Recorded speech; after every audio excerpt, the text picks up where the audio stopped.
ছোট্ট বন্ধুরা, smile kids বেবিতে স্বাগতম। একটা ৮ বছরের ছোট ছেলে নিজের জীবন ঝুঁকিতে ফেলে বাঁচাতে গেল এক অসহায় পাখির বাচ্চাকে।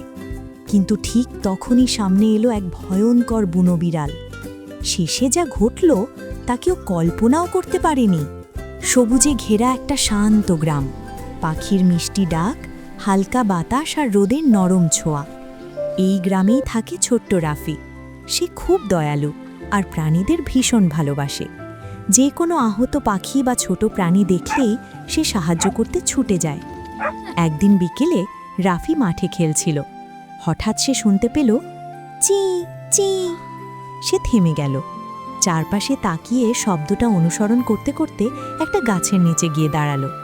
আর সেখানে একটা ছোট্ট পাখির বাচ্চা মাটিতে পড়ে আছে। ডানা ছোট, উঠতে পারছে না, ভয়ে কাঁপছে। পাখির বাচ্চা কাঁপা গলায় বলল, আমাকে বাঁচাও, আমি আমার মায়ের কাছে যেতে চাই। রাফির মনটা নরম হয়ে গেল।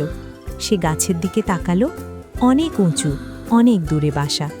সে ধীরে বলল, ভয় পেও না, আমি তোমাকে সাহায্য করব।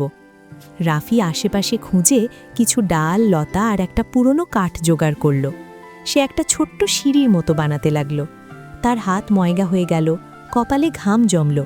তবুও সে থামল না, কারণ একটা ছোট্ট জীবন তার উপর ভরসা করে আছে। ঠিক তখনই ঝোপের ভেতর থেকে শব্দ হলো খস খস। রাফি থেমে গেল। সে তাকিয়ে দেখে একটা বড় বুনো বিড়াল ধীরে ধীরে এগিয়ে আসছে। তার চোখ সোজা পাখির বাচ্চার দিকে। পাখির বাচ্চা ভয় পেয়ে কাঁদতে লাগলো, ও আমাকে খেয়ে ফেলবে। রাফির বুক ধকধক করতে লাগলো, কিন্তু সে পিছিয়ে গেল না।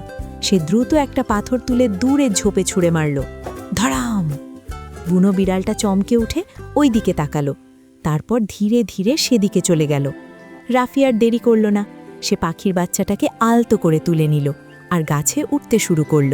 তার হাত কাঁপছে, পা একটু পিছলে যাচ্ছে, তবুও সে বলল, আমি পারব। ১ ধাপ, ২ ধাপ। অবশেষে সে বাসার কাছে পৌঁছে গেল। সে খুব যত্ন করে পাখির বাচ্চাটাকে বাসায় রেখে দিল। পাখির বাচ্চাটা খুশিতে চি চি করতে লাগলো।